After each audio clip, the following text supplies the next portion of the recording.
The job of the brain is to put order to the disorder, to make sense of the nonsense.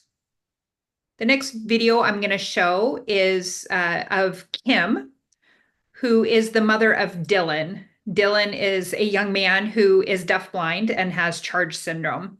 We're going to see a couple of videos of Kim and Dylan today.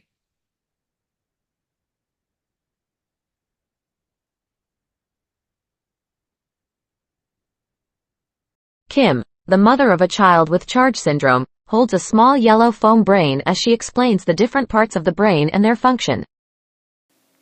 We're going to provide a quick overview of the brain.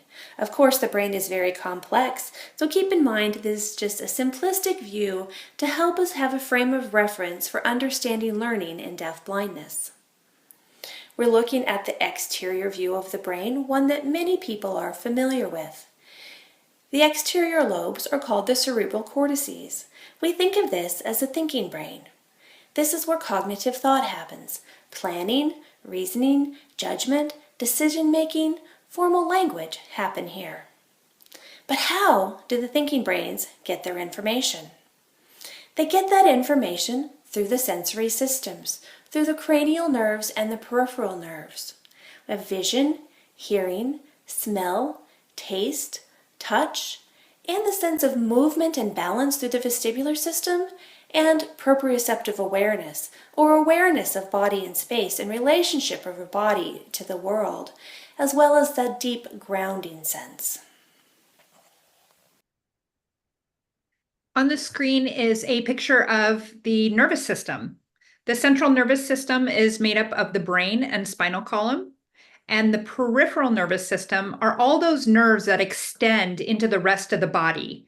And they are the ones that carry the signals to the spinal column and ultimately to the brain to process. And that's where our brain makes sense of what we take in through our senses.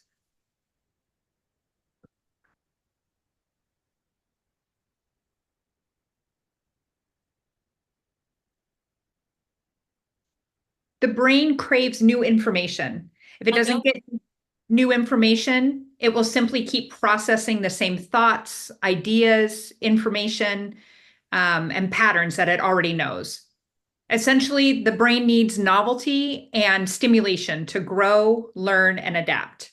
Without exposure to new experiences or information, it tends to get stuck in repetitive loops, which can hinder creativity, growth, and the ability to develop new skills. We know that the brain is plastic, right? So we know that the brain can grow and people can learn new skills. And that comes with having new experiences and learning, having exposure to different things.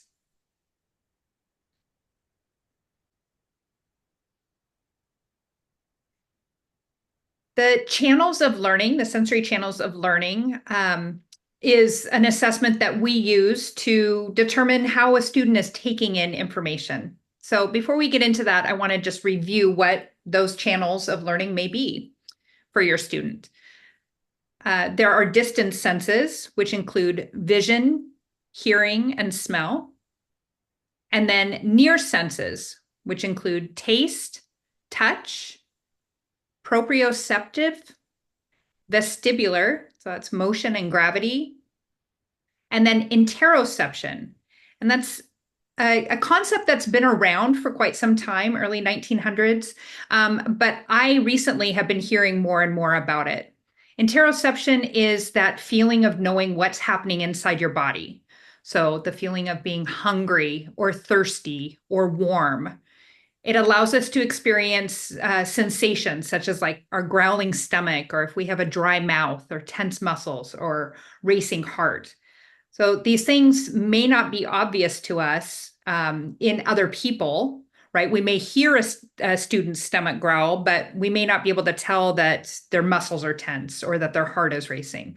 So some of these things that we all experience may be hard for us to determine in our students.